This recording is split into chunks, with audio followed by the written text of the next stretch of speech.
사랑하는 성도 여러분, 한 주간 평안하셨습니까? 오늘도 이렇게 함께 여러 가지 환경 속에서 또 다양한 모습으로 각기 다르지만 한 마음으로 하나님 앞에 이 시간 예배드리게 되어서 너무나 감사드리고 또 은혜를 주실 우리 하나님께 감사드립니다. 또 이 시간 하나님께 우리가 마음을 다해서 경건한 마음으로 예배를 드리도록 하겠습니다. 다 같이 묵상기도 드리겠습니다.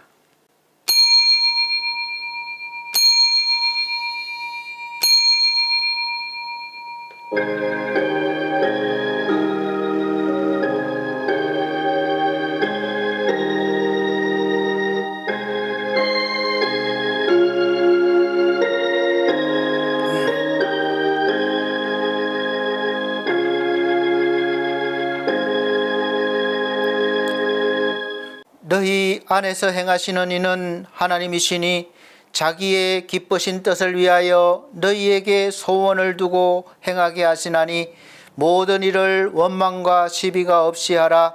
이는 너희가 흠이 없고 순전하여 어그러지고 거스르는 세대 가운데서 하나님의 흠 없는 자녀로 세상에서 그들 가운데 빛들로 나타내며 생명의 말씀을 밝혀 나의 다름질이 헛되지 아니하고 수고도 헛되지 아니하므로 그리스도의 날에 내가 자랑할 것이 있게 하려 함이라. 아멘.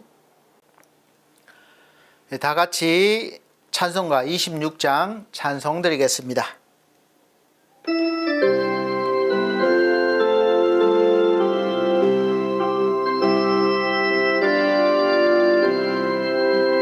굳세 주를 아는 애들 찬송하고 찬송하세. 맘과 뜻과 힘 다하여 경배드리세.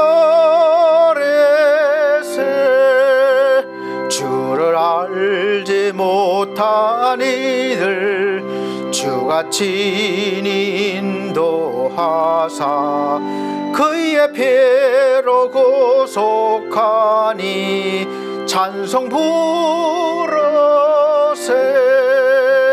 약한 사람 도움받아 시험 중에 참게 되니 모든 죄를 이길 힘은 믿음뿐이라.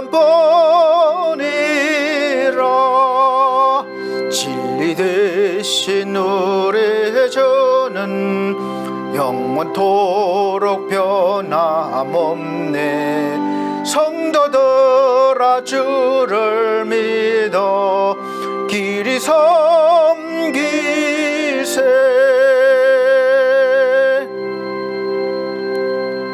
아멘. 찬송가 뒤에 교독문 있습니다. 성시교독 시간입니다. 교독문 3번 시편 3편입니다.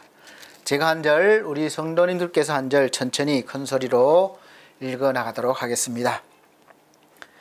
내 의의 하나님이여, 내가 부를 때에 응답하소서. 곤란 중에 나를 너그럽게 하셨사오니 내게 은혜를 베푸사 나의 기도를 들으소서. 인생들아, 어느 때까지 나의 영광을 바꾸어 욕되게 하며 헛된 일을 좋아하고 거짓을 구하려는가. 여호와께서 자기를 위하여 경건한 자를 택하신 줄 너희가 알지어다. 내가 그를 부를 때에 여호와께서 들으시리로다. 너희는 떨며 범죄하지 말지어다. 자리에 누워 심중에 말하고 잠잠할지어다. 의의 제사를 드리고 여호와를 의지할지어다. 여러 사람의 말이 우리에게 선을 보일 자 누구뇨 하오니 여호와여, 주의 얼굴을 들어 우리에게 비추소서. 주께서 내 마음에 두신 기쁨은 그들의 곡식과 새 포도주가 풍성할 때보다 더하니이다. 내가 평안히 눕고 자기도 하리니 나를 안전히 살게 하시는 이는 오직 여호와시니이다. 아멘. 다 같이 사도신경으로 신앙 고백 드리도록 하겠습니다. 나는 전능하신 아버지 하나님 천지의 창조주를 믿습니다. 나는 그의 유일하신 아들 우리 주 예수 그리스도를 믿습니다. 그는 성령으로 잉태되어 동정녀 마리아에게 나시고 본디오 빌라도에게 고난을 받아 십자가에 못 박혀 죽으시고 장사된 지 사흘 만에 죽은 자 가운데서 다시 살아나셨으며 하늘에 오르시어 전능하신 아버지 하나님 우편에 앉아 계시다가 거기로부터 살아있는 자와 죽은 자를 심판하러 오십니다. 나는 성령을 믿으며 거룩한 공교회와 성도의 교제와 죄를 용서받는 것과 몸의 부활과 영생을 믿습니다. 아멘. 네, 다 같이 찬송가 44장 찬송 드린 후에 예배를 위해서 권경희 권사님 기도해 주시도록 하겠습니다. 찬송가 44장입니다.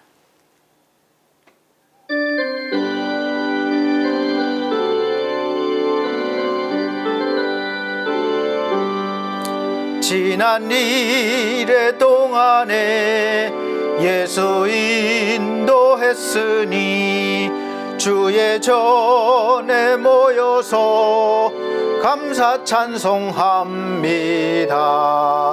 가장 복된 이 날은 하늘 안식표로다. 가장 복된 이 날은 하늘 안식표로다. 주의 공로 힘입어 은혜 주심 빌 때에 화목하게 하시고 죄를 벗겨주소서. 세상 걱정 버리고 은혜 받게 하소서. 세상 걱정 버리고 은혜 받게 하소서. 하나님의 이름을 찬송하러 왔으니 모임 중에 계시고 영광 나타내소서. 기쁜 하늘 잔치에 참여하게 하소서. 기쁜 하늘 잔치에 참여하게 하소서. 주의 기쁜 복음을 모두 듣게 하시고 주의 은혜 베풀어 위로하여 주소서. 주님 오실 때까지 이날 지키리로다. 주님 오실 때까지 이날 지키리로다.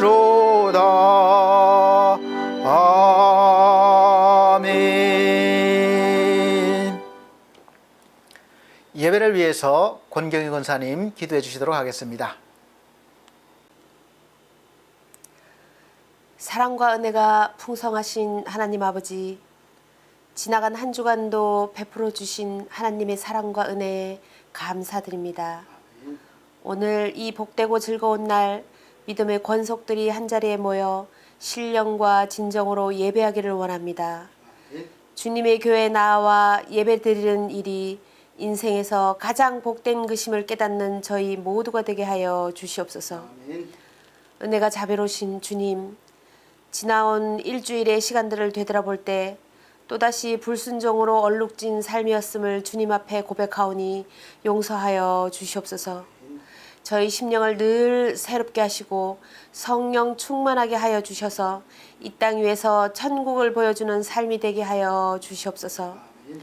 주님, 새해를 출발하며 주님 앞에 서원하였던 각오와 결심들이 있습니다. 그것이 쉬이 무너지지 않도록 도와주시기를 간절히 원합니다. 숨 쉴 텀 없는 생활의 연속이라 할지라도 주님의 겸손과 주님의 희생을 바라보며 마음을 추스를 수 있게 하시고 십자가의 오래 참으심으로 승리를 보여주셨던 주님의 인내로 승리의 열매를 풍성히 맺을 수 있는 한 해가 되게 하여 주시옵소서. 주님, 우리 대한민국을 위해 기도합니다. 지금 나라가 혼란 속에 빠져 있습니다. 정치인들에게 지혜와 분별력을 주시어 국민을 위한 올바른 결정을 내리게 하시고, 특별히 그리스도인들이 이 나라의 빛과 소금의 역할을 감당하며 정의롭고 평화로운 사회를 만드는 데 앞장서게 하여 주시옵소서. 교회의 머리가 되시는 주님, 우리 반석교회를 위해 기도합니다. 말씀이 살아 숨쉬는 교회가 되게 하시고 말씀대로 순종하는 교회가 되게 하옵소서.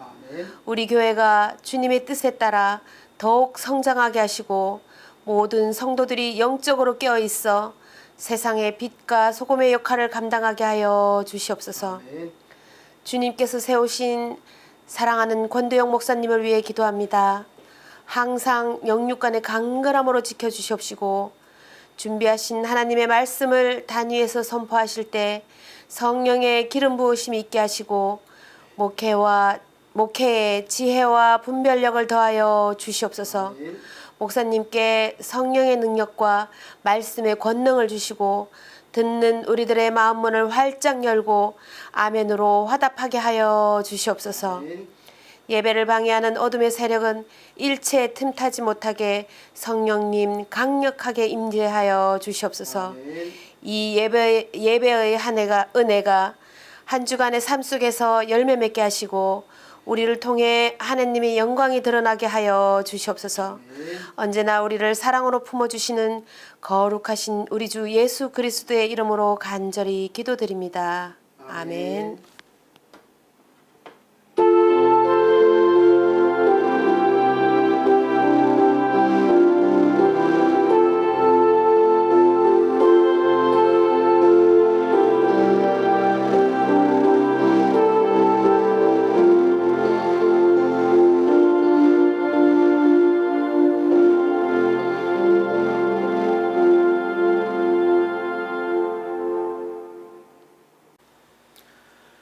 감사합니다. 오늘 하나님께서 우리에게 주시는 하늘의 양식, 생명의 양식은 신약성경 에베소서입니다. 에베소서 4장 11절로부터 16절 말씀입니다. 에베소서 4장 11절로부터 16절 말씀, 제가 천천히 읽어드리도록 하겠습니다. 그가 어떤 사람은 사도로, 어떤 사람은 선지자로, 어떤 사람은 복음 전하는 자로, 어떤 사람은 목사와 교사로 삼으셨으니 이는 성도를 온전하게 하여 봉사의 일을 하게 하며 그리스도의 몸을 세우려 하심이라.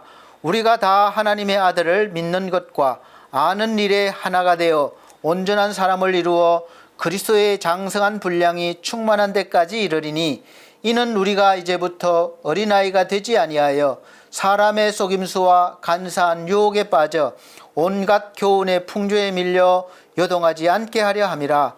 오직 사랑 안에서 참된 것을 하여 범사에 그에게까지 자랄지라. 그는 머리니 곧 그리스도라. 그에게서 온 몸이 각 마디를 통하여 도움을 받음으로 연결되고 결합되어 각 지체의 분량대로 역사하여 그 몸을 자라게 하며 사랑 안에서 스스로 세우느니라. 아멘.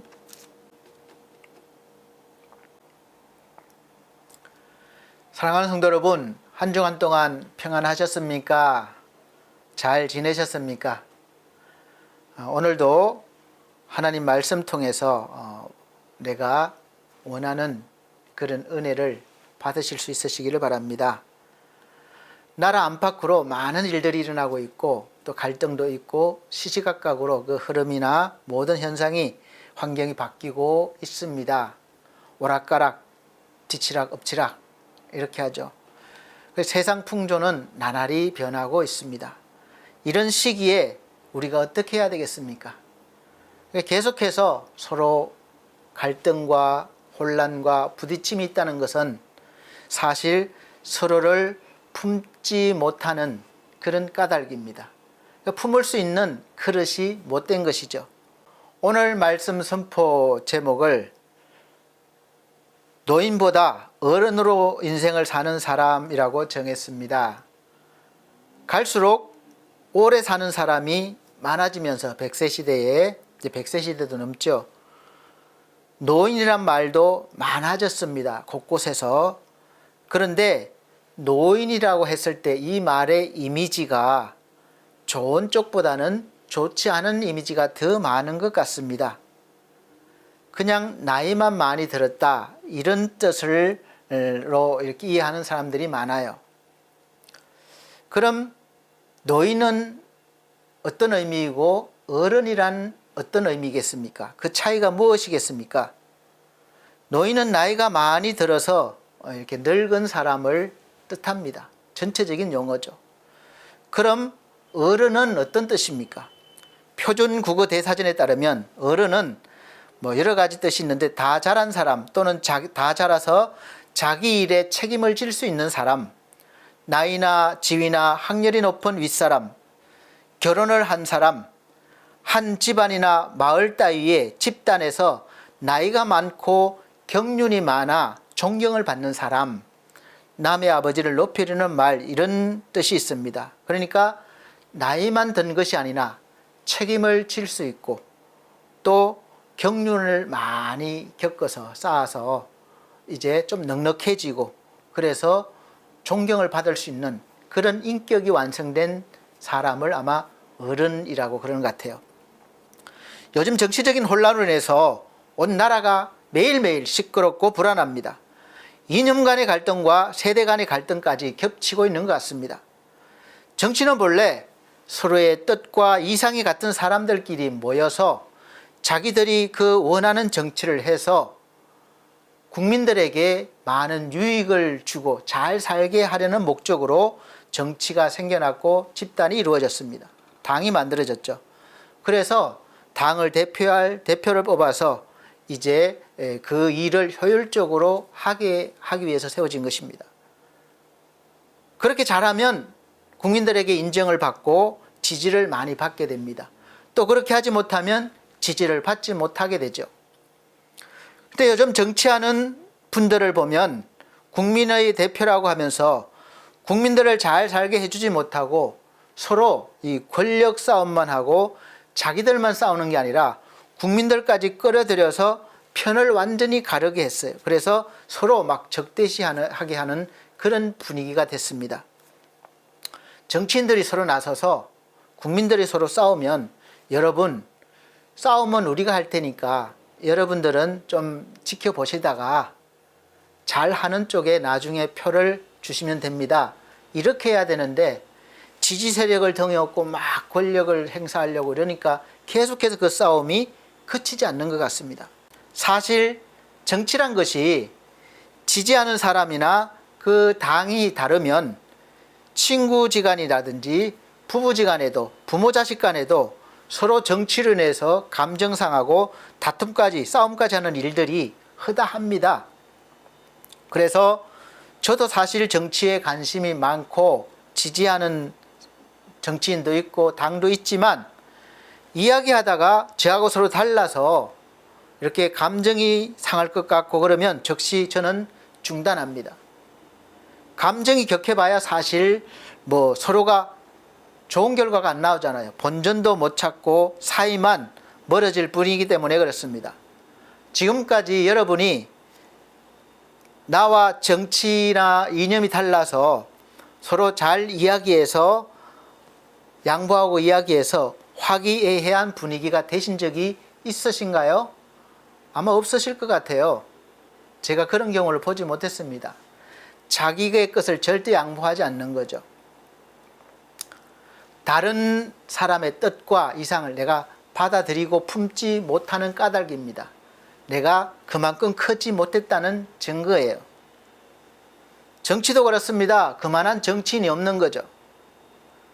그래서 정치인 중에 지지를 받는 사람들은 많지만 존경받는 정치인이 별로 없는 것은 아쉬울 수밖에 없고 참 안타깝습니다. 우리가 기도해야 될 일이죠. 여러분, 우리가 사는 세상에는 사회주의와 민주주의가 있고 중립국이 있습니다. 사회주의와 민주주의가 좋은 점도 있고 단점도 있습니다. 사회주의가 사실 어떻게 보면 이상적이긴 하지만 좋은 점은 다 같이 잘 사는 것이 그거예요. 다 같이 노력해서 공평하게 다 같이 누리자. 아마 그런, 제가 잘 모르겠지만 그런 뜻인 것 같습니다. 근데 단점이 무엇입니까? 그렇게 잘 안 되죠. 그러니까 관리 감독을 해야 되니까 당원을 세우고 또 계급이 주어지고, 그래서 당원과 그 계급이 높은 권력을 가진 사람들만 잘 그 권력을 누리고 부를 차지하게 되고, 국민들은 정말 어려움을 당하고 이렇게 지배를 당하는 그런 구조가 되어버리기 때문에 좋지 않은 거죠. 그럼 또 민주주의가 다냐? 제대로 된 거냐? 민주주의에 좋은 점도 많습니다. 뭐 자유롭게 내가 말할 수 있고, 또 내가 할 수 있는 일을 할 수 있고, 또 내가 하고 싶은 일을 할 수 있고, 내 재산 내가 가질 수 있고, 뭐 마음대로 할 수 있습니다. 근데 단점은 무엇입니까? 좋지 않게 보면 숫자를 가지고 많이 따져. 숫자 노름. 모든 곳에 가면 데이터, 숫자, 그러니까 많은 쪽이 항상 옳고 많은 쪽을 쫓아가는 거예요. 숫자가 많은 쪽이 항상 옳다고 믿는 것입니다. 그래서 숫자에 집착을 해요. 더 많은 지지율을 받기 위해서, 더 많은 표를 받기 위해서 온갖 술수가 난무하고 있고 모략과 음모가 많을 수밖에 없습니다. 그래서 항상 모든 것의 정치는 치열한 전쟁터나 마찬가지예요. 평화가 없는 것입니다. 지지율이 적고 표를 적게 받았다고 포기하는가 하면 그렇지 않습니다. 숨고르기를 하고 있다가 또 때가 되면 앞으로 나서게 됩니다.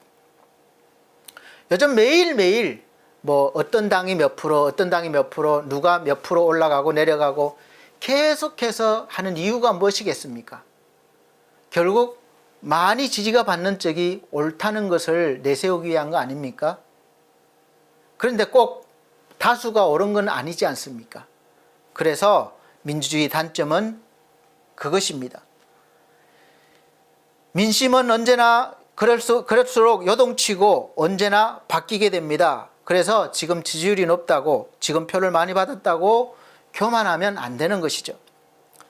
그리고 개인에게 주어진 자유와 평등, 인권은 보장받았지만 책임 있고 지혜롭게, 정의롭게, 평화롭게 모두를 위해서, 아니면 많은 사람들을 위해서, 소수를 위해서라도, 또 한 사람을 위해서라도 그 사람의 유익이 되고 또 도움이 되는 그런 권리 행사를 하지 않고 나를 위해서, 내 생각을 내세우기 위해서, 내 고집대로 하기 위해서 다른 사람은 어떻든지 상관없이 피해를 주면서까지 말하고 행동하면서 책임을 지지 않는 사람들이 많아서 항상 대립과 갈등과 다툼과 상처가 있을 수밖에 없습니다. 이것이 단점이죠. 그런데도 놀라운 사실은 민주주의가 그럼에도 불구하고 사실은 엎치락 뒤치락 올라갔다 내려갔다 하면서 계속 좋은 쪽으로 발전해 나간다는 것이죠. 왜냐하면 이 어려운 일과 고난과 혼란과 갈등을 겪으면서 손해도 보고 때로는 아픔도 겪고 때로는 고생도 하면서 더 성숙한 사람이 되고 더 성숙한 사회를 만들어가고 국가를 만들어가기 때문에 그렇습니다. 그래서 고난을 많이 받아본 정치인이 그 고난을 통해서 성숙하게 되면, 어른이 되면 정치를 제대로 국민을 위해서 할 수 있는 눈이 열리는 것입니다.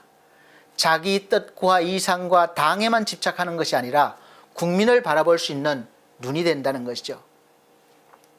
우리도 마찬가지입니다. 나이가 들수록 사실 인생에서 여러 가지 고난을 경험했고 또 여러 가지 일들을 겪어왔습니다.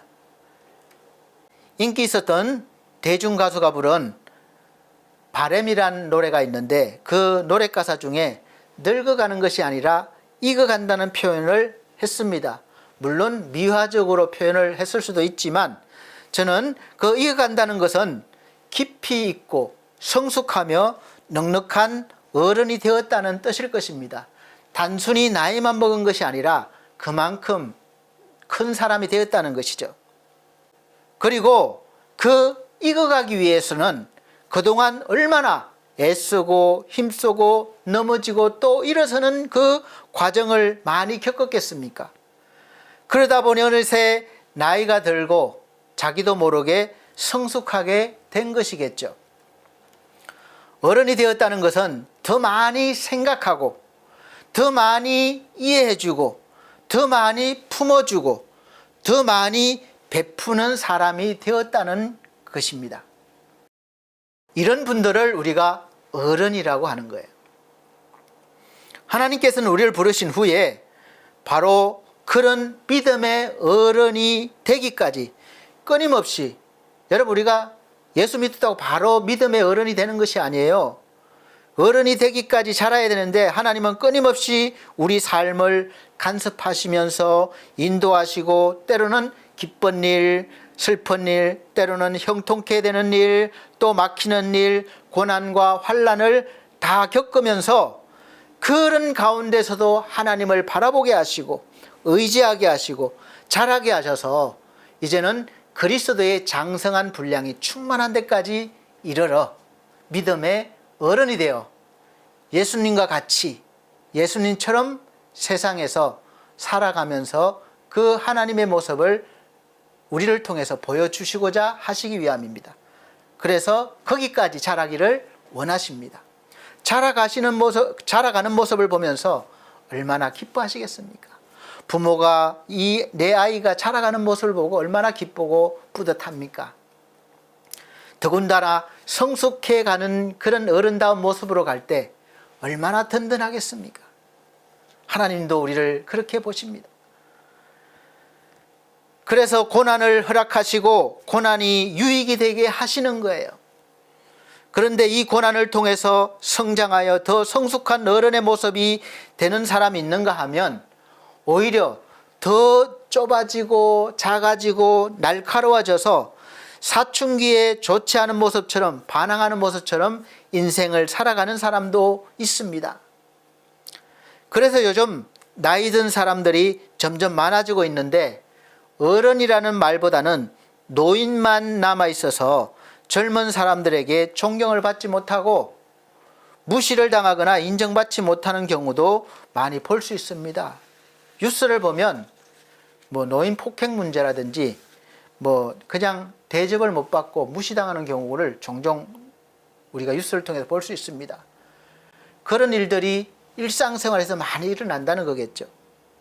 사실 노인이나 어른이나 우리 가정에서, 사회에서 당연히 존경받고 대우를 받으셔야 할 분들입니다. 그런데 대부분의 사람들 인식에서 노인에 대한 인식을 하면 대우를 해드려야 마땅하지만 존경할 수 없는 그런 부분들이 많아서 어른의 모습을 갖춘 노인분들이 없다는 거죠. 많지 않다는 거죠. 나도 저분을 닮고 싶다, 저분처럼 나이가 먹고 싶다, 이런 분들을 찾아보기가 어렵다는 것이 문제입니다. 노인 문제하면 언제나 부양 문제를 먼저 떠올리게 되고 어디를 가든지 무료라든지 공짜로 이렇게 대접을 해야 된다는 거예요. 그래서 혜택을 받게 해드리는 것이 사실은 맞는데 좋지 않게 생각합니다. 대중 가수로서 최고의 인기를 누렸던 그런 한 분 중에 나훈아 씨가 76세 정도 되신 걸로 알고 있는데 얼마 전에 은퇴 공연을 하면서 지금의 정치 상황을 나름대로 한마디 했습니다. 그걸 가지고 여러 사람들이 노인, 망은, 이런 어른이 아니라는 등 이런 것을 볼 때 사실은 요즘은 다른 사람이 한 말을 자기와 상관이 없는데도 불구하고 마음에 들지 않으면 바로 비난하거나 좋지 않게 말하는 것이 뉴스나 인터넷 매체에 도배를 하다시피 합니다.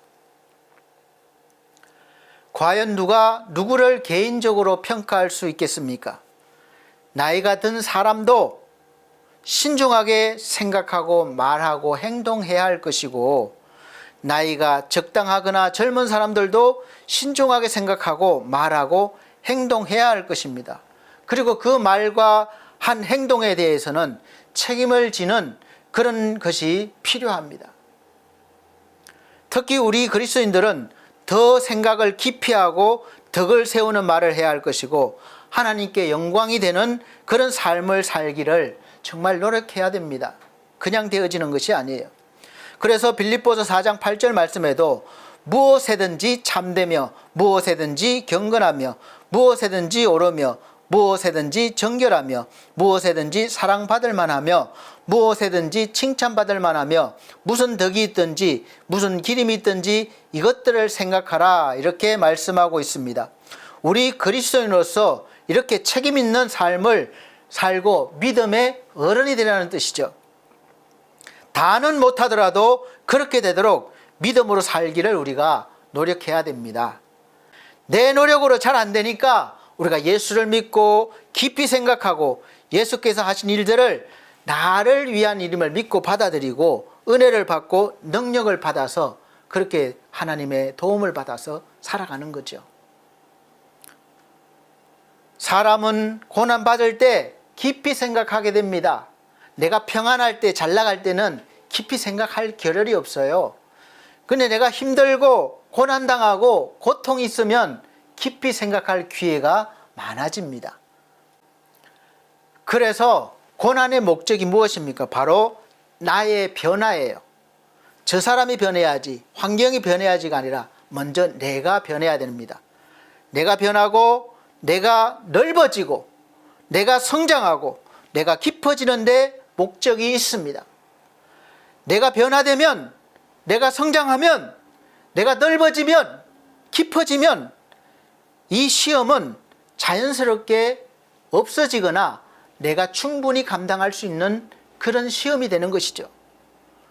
그래서 내가 변하면 고난은 사라지게 됩니다.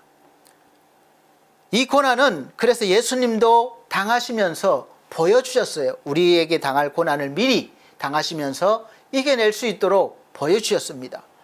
성도는 이 땅에서 사는 동안 영적인 전쟁을 치르면서 살아가야 됩니다. 언제나 악한 영들의 마귀의 공격이 있습니다. 마귀의 공격을 성경은 여러 가지로 묘사하는데 그중 한 가지가 시험입니다. 시험. 예수님의 공생애는 마귀의 시험으로부터 시작되었습니다. 그리고 마지막까지 마귀의 시험은 그치지 않았습니다. 예수님은 평생 마귀가 주는 크고 작은 시험을 이기면서 살아가셨어요. 마태복음 3장에서는 예수님이 세례를 받으시는 장면이 나옵니다. 성령이 비둘기같이 내려오고 하늘에서는 이는 내 사랑하는 아들이요 내 기뻐하는 자라, 이런 음성이 들립니다. 아주 큰 영광이 임했습니다. 그런데 이런 영광이 끝나자마자 바로 마태복음 4장 1절에서는 마귀에게 시험을 받으러 광야로 가사라는 말씀이 이어집니다. 이렇게 시험이란 우리가 인생의 바닥에 있을 때만, 어려움이 있을 때만이 아니라 우리가 최고로 잘 나갈 때, 영광의 자리에 있을 때도 온다는 것을 알아야 합니다. 열왕기상 19장에서는 엘리야에 대해서 나오는데, 엘리야는 갈멜산에서 바알신과 아세라신을 섬기는 선지자 850명과 혼자 싸워서 이기고 대승리를 거둔 다음에 바로 영적인 침체에 빠져서 도망가다가 로뎀나무 아래에서 죽기를 구했습니다.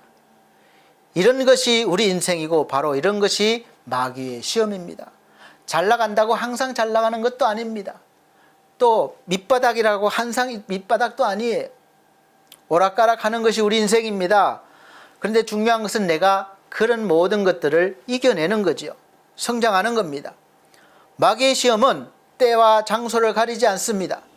그러니까 내가 죄를 많이 지어서, 우리 성도님들 중에 항상 내가 죄가 많아서, 내가 문제가 많아서 그렇죠, 하나님께 사랑을 받지 못해서 시험당하고 고난당하고 내가 이 어려움 속에 있다고 그러시는데, 그렇게 생각하지 마십시오. 물론 그런 경우도 있지만 대부분은 그렇지 않습니다. 하나님이 우리에게 주시는 은혜의 선물이에요. 성장하라고 주시는 거예요. 내가 죄 때문에 오는 것이 아니는 경우가 많습니다. 시험은 누구에게나 다 있습니다. 문제는 그 시험을 이기고 내가 더 커지고 더 깊어지고 성숙한 믿음의 어른이 되느냐, 어린아이에서 어른이 되느냐, 아니면 어린아이보다 더 못하게 패배해서 더 밑으로 떨어지느냐에 따라서 그 결과는 엄청나게 달라집니다. 예수님께 임했던 시험은 우리에게 올 수 있는 시험을 미리 보여주시고 어떻게 이기시는지를 보여주셨습니다. 첫째, 물질적인 시험, 둘째, 정신적인 시험, 셋째는 영적인 시험이었습니다. 우리에게도 마찬가지입니다. 이 물질적인 시험, 정신적인 시험, 영적인 시험이 우리가 한 번 이겼다고 그치는 것이 아니라 계속해서 파도가 밀려오는 것처럼 밀려오지만 사실은 하나님께서 땅과 바다의 경계를 정하셨다고 말씀해 있는데 우리 인생도 마찬가지예요. 더 이상 넘어오지 못하게 하셨는데 우리는 마치 넘어올 것처럼 늘 두려움에 사로잡혀 있습니다. 파도가 여기까지 왔다 가고 이 패턴이 있어요. 그러니까 우리도 이 시험의 패턴을 잘 알면 어떻게 대처를 하고 어떻게 이길 수 있는지 깨달으면 충분하게 우리가 넉넉히 이길 수가 있습니다. 내 혼자 아니라 예수 그리스도 안에서. 우리 인간에 대한 욕구에 대한 연구가 많습니다. 그 중에 머슬로우란 학자가 쓴 그 인간 욕구 5단계에 보면 사람의 욕구에는 5가지가 크게 있습니다. 첫째가 가장 기초적인 육체적인 욕구를 말해 생리적인 욕구, 즉 배고프면 먹고 목마르면 마시고 졸리면 자고 싶고 또 종족을 보존하려는 그런 성적인 욕구, 본능적인 이런 최하위 욕구의 단계들입니다. 인간 누구에게나 다 있는 욕구이죠. 이 욕구가 채워지면 다 됐느냐, 만족하냐, 그것이 아니죠. 다음 단계로 높아집니다. 두 번째는 안전에 대한 욕구에 이제는 이것을 지키고 싶은 거예요. 보호받고 싶은 거예요. 나를 보호하려는 욕구입니다. 우리가 저축을 하는 것도 보험을 드는 것도 미래에 대해서 내가 좀 더 안전하고자 하는 욕구의 또 다른 표현이죠. 그래서 장사하거나 또 사업하는 사람들은 미래에 대해서 불안감을 조성하고 많이 이렇게 가입하게 하죠. 도움도 많이 됩니다. 그러면 준비했다고 다 됩니까? 또 그것 가지고 만족이 안 되죠. 그래서 세 번째 단계로 나갑니다. 세 번째는 이제는 그것이 되면 소속에 관한 욕구예요. 혼자 살기 어려우니까, 외로우니까, 힘드니까 어디에 속해 있기를 바랍니다. 소속감을 갖고 싶은 욕구가 있기 때문에 가정을 이루고 싶고 친구를 사귀고 또 어떤 모임이나 단체에 들어갑니다. 조직의 일원이 돼요. 그래서 별별 모임이 다 있고 동호회도 있고 있습니다. 이민을 가도 자기 민족끼리 단체를 만들고 거기에 들어가야 안심을 합니다. 보호를 받을 수 있어요. 그것이 없이는 우리 인간은 절대로 살 수 없을 것 같습니다. 그래서 가장 요즘 무서워하는 것이 왕따죠. 왕따. 혼자 된다는 것.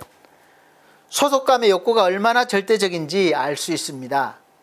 네 번째 단계는 자기 존중의 욕구예요. 즉 명예욕이나 권력욕 같은 것입니다. 그것이 얼마나 대단한지 몰라요. 거부할 수 없어요. 유혹을 물리치기 힘들다는 것이 대체적으로 말하는 거예요. 목사라는 성직자라도 이 명예욕 앞에 무너지는 경우가 상당히 많습니다.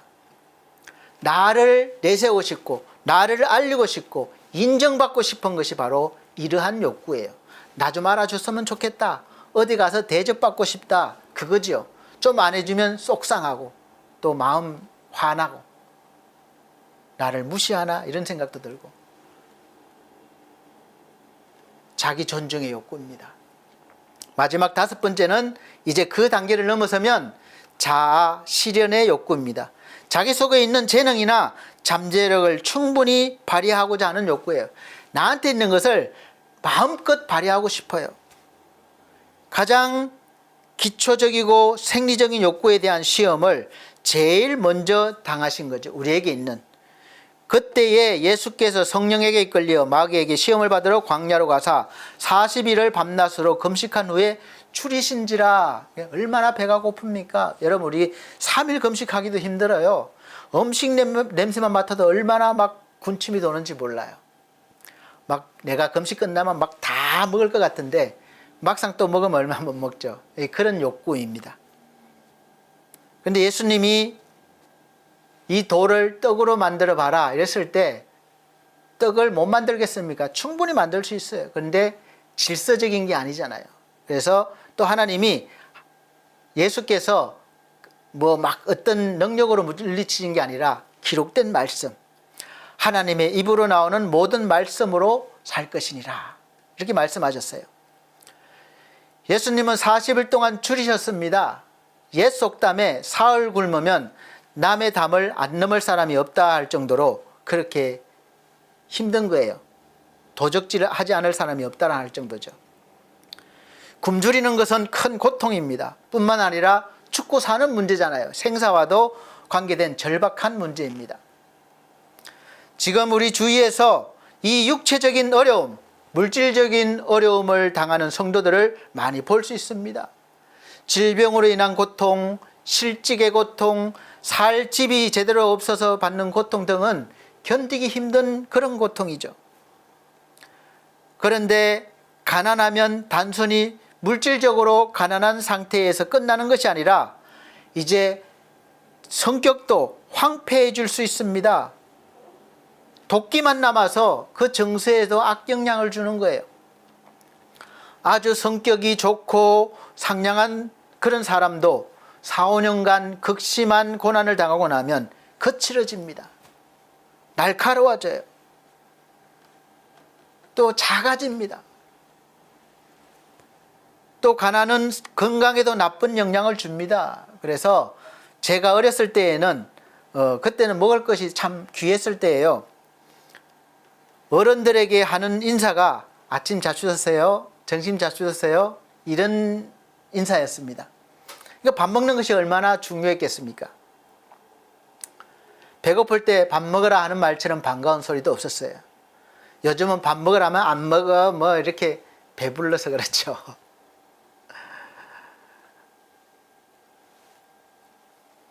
배고플 때 이 밥, 떡 문제는 아주 강한 유혹입니다. 사람은 누구나 현실에 약하고 물질에 약하고 육체에 약할 수밖에 없습니다. 주의를 지켜야 되는데 지금 꼭 돈이 필요해요. 근데 누가 주일날 일해주면 일당을 몇 배 줄게, 많이 줄게. 그러면 여러분 과감하게 물리치고 주일날 예배드리러 딱 오십니까? 갈등이 생길 거예요. 유혹이 될 거예요. 그리고 물리치고 교회 와도 온전한 마음으로 예배를 드리겠습니까? 갔어야 됐나? 막 돈이 필요한데 갈 걸 그랬나? 이런 마음으로 아마 예배가 제대로 안 될 것이고, 또 돈 벌러 갔다 할지라도 마음에 찔리잖아요. 그러니까 일이 제대로 되겠습니까? 예배 드리러 갔어야 되는데 마음이 무겁죠. 우리가 그럴 수밖에 없어요. 고통이 심해지면 하나님의 사랑을 의심하게 됩니다. 이것은 대단히 큰 유혹 중 하나입니다. 물질적인 고통보다 더 무서워요. 물질적인 고통을 받을 때 우리는 하나님이 정말로 나를 사랑하시는지, 정말로 나를 구원하셨는지, 과연 내 인생에 관심을 가지고 계시는지 의심이 살짝 들면서 그것이 심해지기 시작합니다. 의심이 생기면 하나님만 바라볼 수 없습니다. 자꾸 다른 것을 찾게 됩니다. 다른 방법을 찾게 돼요. 자기 힘을 의지하게 됩니다. 의심이란 무엇입니까? 의심이란 마음이 나누어지는 거예요. 오락가락 하는 것입니다. 조석지변이란 말이 있습니다. 아침 다르고 저녁 다르다는 말이죠. 그래서 야고보서 1장 6절에서 8절 말씀에는 오직 믿음으로 구하고 조금도 의심하지 말라. 의심하는 자는 마치 바람에 밀려 요동하는 바다 물결 같으니 이런 사람은 무엇이든지 죽게 얻기를 생각하지 말라. 두 마음을 품어 모든 일에 정함이 없는 자로다. 아멘. 이렇게 말씀하고 있습니다. 믿음의 반대말이 무엇입니까? 안 믿는다가 아니라 의심입니다. 의심. 의심하는 사람을 두 마음을 품은 자라고 했습니다. 하나님은 두 마음을 품은 자를 싫어하십니다. 그래서 마귀는 계속해서 우리 마음이 나누어지게 합니다. 두 마음, 세 마음을 품게 해요. 마음이 나누어지면 무력해집니다. 집중할 수가 없어요. 막 흩어지기 때문에. 사랑하는 사람과 멀어지는 경우가 왜 생깁니까? 이 사랑의 마음이 한 마음이 있다가 다른 사람을 향해서 또 다른 마음이 생겨서 두 마음이 되는 거예요. 그럼 두 마음인데 한 사람에게 갈 사랑이 제대로 가겠습니까? 나누어졌는데. 그러니까 상대편이 아는 거죠. 나라에 충성하는 마음을 나누어지게 합니다. 그러면 이 나라의 끝까지 내가 목숨을 걸고 충성하지 못합니다. 나라가 조금만 어려우면 이민 갈 생각하고 떠날 생각합니다. 그러나 성령께서는 계속해서 우리의 마음을 하나로 모아 집중하게 합니다. 하나님을 향하여 집중하게 하고 하나님의 뜻을 쫓아 집중하게 합니다. 반대로 마귀의 역사는 성령의 역사와 완전히 다른 것이죠. 나누어지게 합니다. 집중하지 못하게 합니다. 쉽게 구분할 수 있어요. 물질적인 시험이 올 때 의심을 이겨내지 못하면 우리가 마귀에게 이렇게 쏘가서 넘어지게 됩니다. 실제로 많은 사람들이 물질적인 시험 앞에 넘어졌습니다. 가룟 유다도 예수님을 돈 받고 팔았잖아요. 어떤 사람은 타협하고 어떤 사람은 배교합니다. 믿음을 버리고 주님을 떠나는 것이죠. 따르지 못하는 것이죠. 그러나 참 묘하게도 어떤 사람은 동일한 똑같은 물질적 시험 앞에서 그 시험을 잘 이겨내서 더 멋진 인생을 살게 되고 더 빛나는 인생, 한 단계 더 성장하고 깊어지고 넓어진 강해진 인생을 살게 됩니다. 어른이 된 것이요. 평소에는 어떤 사람이 하나님이 택한 백성인지 잘 모릅니다. 우리가 어떻게 알겠습니까? 그러나 시험을 당할 때 보면 누가 하나님이 선택한 사람인지 알 수 있습니다. 신실한 믿음을 가진 사람인지 알 수 있어요. 여러분, 우리 학생들이 똑같이 앉아 있는데 공부를 잘하는지 어떻게 합니까? 그래서 시험을 보잖아요. 시험 보는 학생들은 힘들죠. 그래야 누가 공부를 잘하는지 이렇게 알 수 있는 겁니다. 하나님이 택한 백성, 하나님의 사랑을 받는 백성의 특징은 무엇입니까? 어려움 당하고 시험 당할 때 그것 때문에 회개하고 그것 때문에 인격이 자라고 그것 때문에 더 많이 기도한다는 것입니다. 더 많이 하나님을 바라본다는 것입니다. 교만한 것을 내려놓는다는 거예요. 여러분, 다윗을 보십시오. 다윗도 똑같이 우리의 같은 삶을 살았습니다. 그런데 다윗이 우리와 더 좋은 점이 무엇입니까? 시험 당해도 그는 하나님만 바라봤습니다. 하나님을 더 의지했습니다. 하나님을 찬양했습니다. 그래서 더 성숙하게 되어 진짜 왕다운 왕이 된 것입니다. 반면에 버림받은 사람, 하나님 앞에 문제가 있는 사람의 경우는 시험을 당하면 더 독해집니다. 더 길길이 날뛰고 악해지는 것을 볼 수 있습니다. 더 날카로워집니다. 넉넉함이 없습니다. 깊이가 없습니다. 같은 햇빛이라도 햇빛이 쬐면 얼음은 녹아서 물이 되고 많은 유익을 줍니다. 그런데 진흙은 햇빛을 받으면 점점 더 굳어져서 아무것도 살 수 없게 돼요. 딱딱해서 쓸 수 없게 됩니다. 똑같은 현실에 대해서도 그 반응이 달라지는 것이죠. 하나님의 택함을 받은 백성은 얼음처럼 녹아지면서 회개하는 모습으로 더 성숙해지는 모습으로 변해갑니다.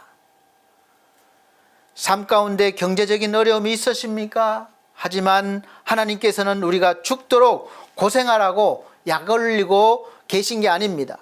고생이 목적이 아닙니다. 너 죄 지었으니까 벌 받아, 이런 것이 아니에요. 시험에는 하나님의 깊은 뜻이 계십니다. 너 목사로 제대로 살지 못했으니까 너 고생 좀 해라.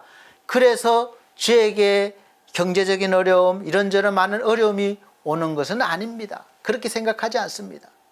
여러분도 마찬가지예요. 또 내가 죄를 지었으니까 그런가? 그런 생각도 하지 않습니다.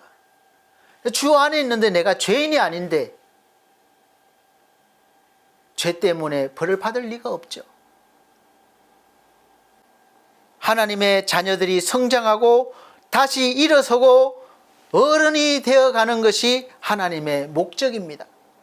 그리고 마침내 예수 그리스도의 장성한 분량이 충만한 데까지 자라서 믿음의 넉넉한 어른이 되게 하시려는 거예요.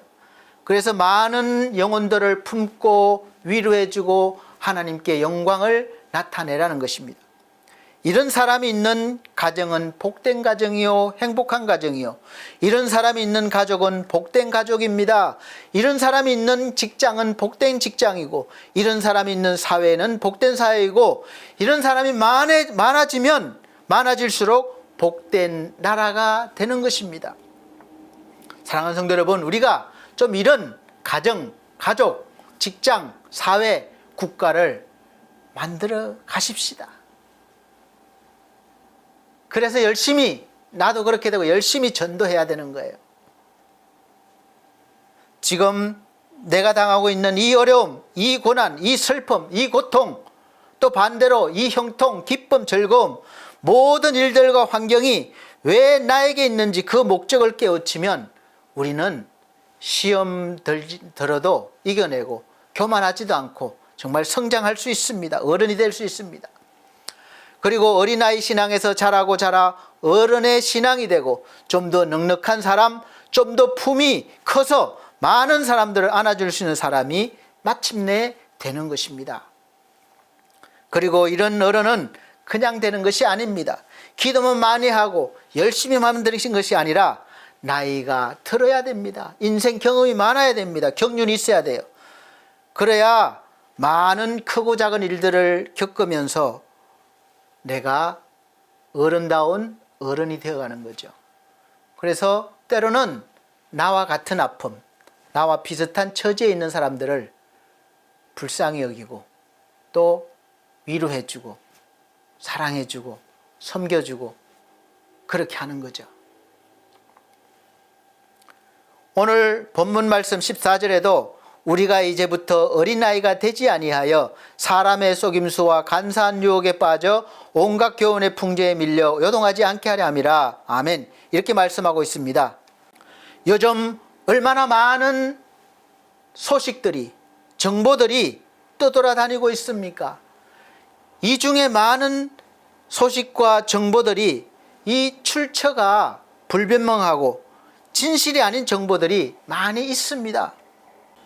그런데 어린아이의 신앙에 머물면 우리가 그런 소리들을 분별하지 못하고 듣는 대로 따라가고 반응해서 내 마음과 생각 요동치게 되는 거예요. 요동치게. 귀가 얇아서 확인 안 된 것을 진짜인 것처럼 받아들여서 요동치게 되는 것입니다. 왔다 갔다 하는 거예요. 이런 혼란스러운 시대에 변함없이 진리인 하나님의 말씀으로 우리 자신을 먼저 토대를 세우고 가정과 교회와 사회와 국가를 바로 세워 나가는데 우리가 힘을 쏟아야 합니다. 정치로 그것을 하는 것이 아니에요. 하나님의 말씀으로 내가 먼저 서고 해나가는 것입니다. 당장 우리나라가 망할 것처럼 무너질 것처럼 수시로 분위기를 띄우는 그런 뉴스나 정체모를 그런 매체에서 나오는 소리들이 많이 있는데 그런 소리에 귀를 기울이지 마시고 하나님의 말씀 앞에 서시기를 간절히 부탁드립니다. 그리고 기도하시길 바랍니다. 여러분, 우리나라가 그 유구한 세월 속에 수많은 외적의 침략으로 죽고 잡혀가고 빼앗겨도 우리나라는 현재 이렇게 든든히 서서 세계에서도 상위에서 당당하게 이름을 알리고 이렇게 복음을 전하고 선교사를 파송하고 하는 이런 나라가 된 것입니다. 물론 우리나라 국민성이 뛰어나고 정치도 잘해서 그럴 수 있죠. 그런데 적어도 우리는 하나님의 은혜임을, 하나님의 인도하심을 믿으셔야 합니다. 우리 사랑하는 성도 여러분, 지금 당장 내 앞만 바라보고 내 이익만 바라보고 살지 마시고 더 멀리, 더 높이 바라보시면서 하나님께서 원하시는 어른으로, 믿음의 어른으로 성장하셔서 여러분들을 만나는 사람들 모두, 사랑하는 사람, 나하고 이렇게 관계가 있는 사람 모두를 품어줄 수 있고 위로해 줄 수 있는 넉넉함을 가진 큰 사람, 어른이 되셔서 하나님에 대한 소망을 주실 수 있는 그런 삶을 살아가시기를 바랍니다. 그래서 더 좋은 가정, 더 좋은 직장, 좀 더 좋은 사회, 좀 더 좋은 국가를 만드는데 힘을 다하셔서 하나님이 기뻐하시는 삶을 사시기를 예수 그리스도 이름으로 축복합니다. 기도드리겠습니다. 하나님 감사합니다. 지금 우리 사회가 이렇게 혼란스럽고 어려운 것은 우리가 아직 어린아이에 머물러 있기 때문입니다. 우리 하나님, 하나님의 말씀으로 온전하여져서 예수 그리스도의 장성한 분량이 충만한 데까지 우리가 자라 믿음의 어른이 되어 어디를 가도 깊고 넓은 사람으로, 품어줄 수 있는 사람으로, 위로해 줄 수 있는 사람으로 살아가게 하셔서 가정과 교회와 사회와 국가에 하나님의 말씀이 선포되어지고 하나님의 말씀이 통치되어지고 하나님의 말씀으로 충만케 세워져서 하나님의 영광에 나타나는 그런 귀한 삶을 우리 모두가 살게 하여 주옵소서. 감사드리며 예수 그리스도 이름으로 기도하옵나이다. 아멘. 감사합니다. 이 시간은 정성껏 준비하신 헌금 드리는 시간입니다. 찬송가 212장 다 같이 찬송 드리시면서 준비하신 헌금 드리도록 하겠습니다.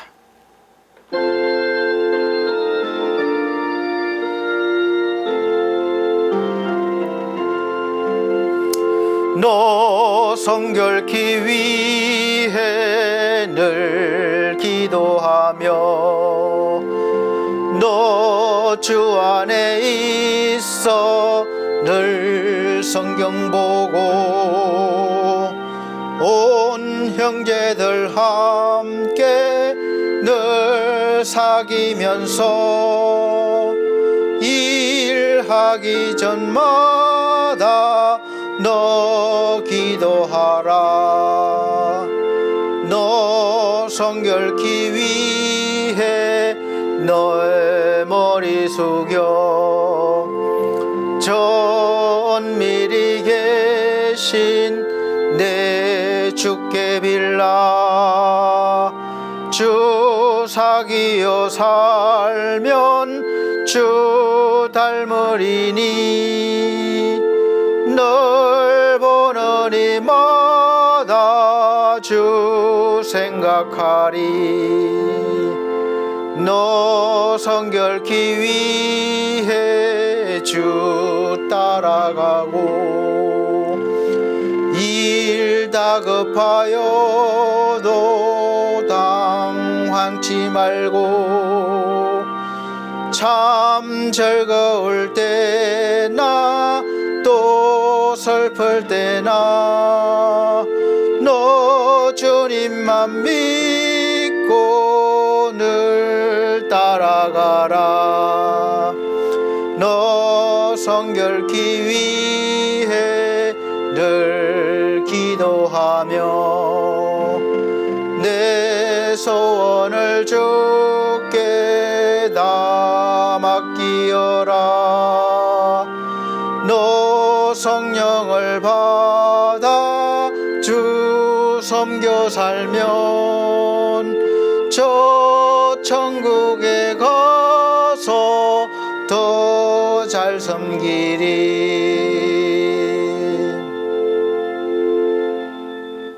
아멘. 드려진 헌금을 위해서 기도드리도록 하겠습니다. 전주에 드린 헌금은 자막으로 올려드리고 있습니다. 사랑이 많으신 우리 아버지 하나님, 하나님 은혜에 늘 감사하여 성실하게 일하여 올린 수입의 10분의 1을 하나님이 주신 것임을 믿음으로 고백드리며 따로 떼어서 드립니다. 또 감사하여 감사의 마음을 드립니다. 또 영혼 구원을 위해서 귀한 선교 헌금을 드렸습니다. 이모저모로 드린 손길들, 또 마음과 또 몸으로 헌신한 귀한 영혼들 일일이 기억하시고 하늘의 복으로 땅의 복으로 날마다 풍성히 채워주셔서 더 큰 사람으로 믿음의 언어로 충만한 은혜의 삶을 살게 하여 주옵소서. 예수 그리스도 이름으로 축복하고 기도하옵나이다. 아멘. 네, 감사합니다. 교회 앞에 소식 전해드리도록 하겠습니다. 오늘 함께 예배 드려주셔서 감사드립니다. 하나님께서 필요를 채워주시고 또 여러분의 간절한 소망의 기도에 응답해 주시기를 예수 그리스도 이름으로 축복합니다.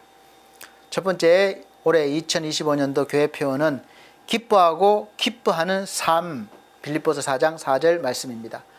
기뻐하고 기뻐하는 삶을 사는 것은 내가 기뻐하는 사람이 되면 돼요.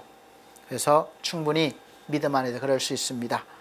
두 번째, 매주 주일 오전 11시 예배를 현장 예배와 영상 예배로 드리고 있습니다. 함께 참여해 주시고 오시지 못할 상황이 생기면 영상으로 잘 미리 준비하셔서 예배를 드리시길 바랍니다. 세 번째, 우리 사랑하는 성도들의 가정과 직장과 사업을 위해서 기도해 주시길 바랍니다. 이 힘들고 어려운 시기에 잘 견디고 이기게 할 수 있도록 기도해 주시고, 또 몸과 마음과 영혼이 연약한 우리 성도들 회복을 위해서, 또 충만을 위해서 기도해 주시고, 또 우리 지상준 청년과 또 우리 권만섭 성도님, 우리 또 천성중앙교회 담임 목사님 건강 회복을 위해서 기도해 주시기를 바랍니다. 또 우리 생각나시는 우리 성도들 위해서 날마다 기도 부탁드립니다. 더불어 우리 반석교회와 미디어 홈페이지를 잘 우리가 운영해야 되는데 이것을 위해서 일꾼도 필요합니다. 그래서 교회와 이 운영을 위해서 기도해 주시고, 또 엘피스 제가복지센터 수급자 어르신들과 또 선생님들 구원과 가족들 분들 구원을 위해서 기도해 주십시오. 또 운영을 위해서도 기도해 주시고, 또 엘피스 홈케어 사업이 하나님의 기업이 되게 해달라고, 형통케 해달라고 기도해 주시기를 바라고 협력도 바랍니다. 네 번째, 늘 푸른 요양원에서 오후 예배를 인도하고 있습니다. 전주에는 감기 걸린 분들이 많아서 못 갔는데 이번 주는 어떨지 모르겠습니다. 그래서 건강을 위해서 어르신들, 또 어르신들이 말씀을 들을 때에 구원받고 회복될 수 있도록, 또 우리 원장님과 또 직원분들에게는 하나님의 충만한 은혜가 임하셔서 그리스도의 사랑으로 이 일을 감당할 수 있도록 기도해 주시기를 바랍니다. 다섯 번째, 우리 나라와 민족을 위해서 기도해 주십시오. 물론 혼란스럽지만 분명히 바로 세워질 겁니다. 하나님의 은혜로 될 겁니다. 그래서 기도해 주십시오. 여섯 번째, 이제 다다음 주면 이제 설 연휴가 시작되는데 연휴가 조금 길어요. 그래서 우리 혼자 계시거나 연세가 많으신 분들은 건강관리가 특별히 필요하니까 주위에서 미리미리 잘 예비를 해 두시길 바랍니다. 다 같이 폐찬송 54장 찬송 드리신 후에 축도로 예배를 마치도록 하겠습니다.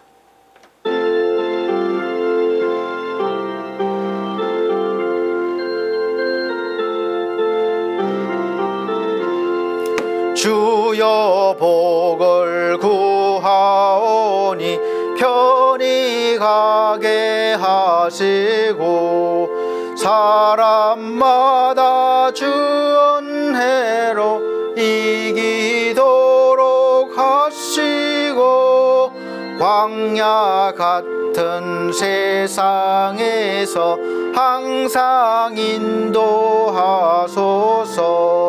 주의 복된 말씀 듣고 무한 감사합니다. 구원받은 주의 성도 열매 맺게 하시며 하나님이 우리 함께 항상 계시옵소서.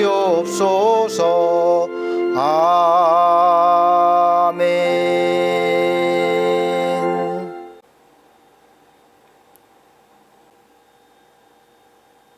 사랑이 많으신 우리 하나님께서 우리를 더 성숙하고 큰 믿음의 어른으로 세우시기 위해서 여러 가지 일과 환경을 통해서 사람을 통해서 훈련시키시고 또 여기까지 인도하셨습니다. 우리의 자라는 모습을 보시면서 기뻐하십니다.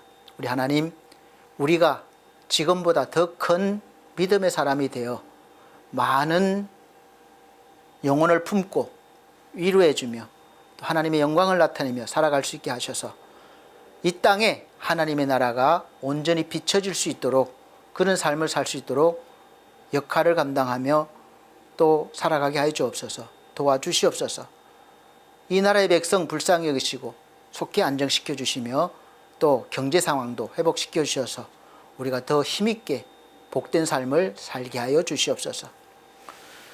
주 예수 그리스도의 은혜와 하나님의 사랑과 성령님의 감화감동 교통하신 은혜가 중앙총회와 중앙총회 신학과 온석대학원대학교 서울중앙손해위에 그리고 사랑하는 우리 반석교회 모든 성도들과 이 시간 예배드린 귀한 영혼들에게 함께 계실지어다.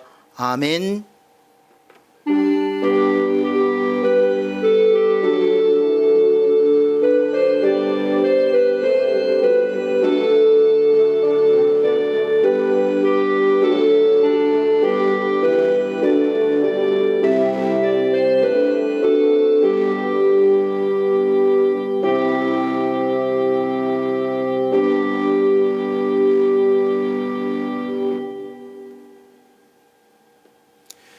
감사합니다. 하나님께 영광 올려드립니다. 다음 주 뵙겠습니다.